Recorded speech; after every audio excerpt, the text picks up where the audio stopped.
Bonjour à tous et bienvenue sur la chaîne YouTube où on parle de pédocriminalité sans aucun tabou. Aujourd'hui, je voulais absolument partager une vidéo que j'ai vue entre midi, pour vous dire, c'est hyper récent, qui m'a extrêmement choquée et je pense que ça peut porter à débat et que ça peut même amener un débat assez riche, autant entre survivants que voilà, entre malheureusement proches de victimes. Quand je dis victimes, c'est simplement pour désigner celles qui n'ont pas eu la chance de s'en sortir. Survivants, c'est ceux qui se battent pour s'en sortir tous les jours et qui sont très courageux. Donc avant de regarder cette vidéo, mettez sur pause et allez voir la vidéo que j'ai mis en lien dans la description de la chaîne YouTube. Voilà de quoi je parle.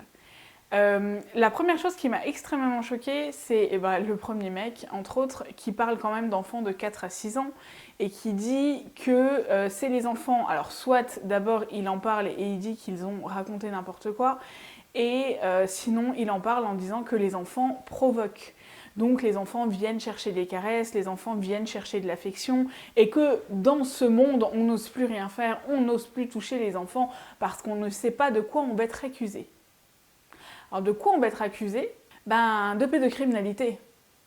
Et cette vidéo, même si elle date de 2020, finalement c'est encore quelque chose qui est d'actualité. Simplement parce que pendant mon procès, et c'est sûrement pour ça que cette vidéo m'a beaucoup parlé et m'a surtout beaucoup donné envie de vomir, c'est simplement parce que ça a été dans l'argumentaire de la défense. Dire que j'avais mal interprété certains gestes d'affection.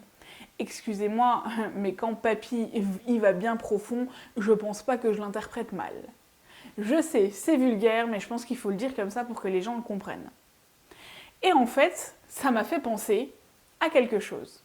Quand on demande aux victimes si elles ont bien compris, aux survivants, si elles ont bien compris ce qui s'est passé. Parce que souvent, quand vous racontez des faits comme ça, on vous pose des questions pour être sûr que vous avez bien compris la situation. Je pense que déjà, à moins qu'on soit mentalement déficient, on sait tous ce qu'est un viol, on sait tous ce que sont des abus sexuels et on sait tous ce qu'est la pédocriminalité. Alors, plus appelée pédophilie par le commun des mortels, façon de parler, parce que finalement, même la presse se trompe, mais on sait quand même tous ce que c'est et on a des notions du bien et du mal qu'on nous inculque depuis qu'on est tout petit. Et même si on a eu une éducation qui est également défaillante, il y a des choses, faut pas sortir de Saint-Cyr pour savoir que c'est mal. Et ça m'a fait penser à ça, en me disant, mais quand une victime vient raconter des faits à un survivant, on lui demande toujours de justifier ce qu'elle a vu ou ce qu'elle a subi. Alors que concrètement, alors je sais, c'est les enquêtes, etc. Et on va dire que moi, je donne cet avis-là simplement parce que je suis du côté des survivants. Pas de problème. Sauf que pourquoi on demande toujours à la victime de justifier ce qu'elle a vécu, alors qu'on ne demande jamais à l'agresseur de justifier ses faits? Vous allez me dire, on demande à l'agresseur de justifier ses faits. Et jamais autant qu'à la victime. Et on ne doutera jamais autant de l'agresseur qu'on a pu douter de la victime. Et ma question aujourd'hui, c'est est-ce que vous trouvez ça normal? Qu'est-ce que vous en pensez? Comment vous avez réagi en voyant cette vidéo?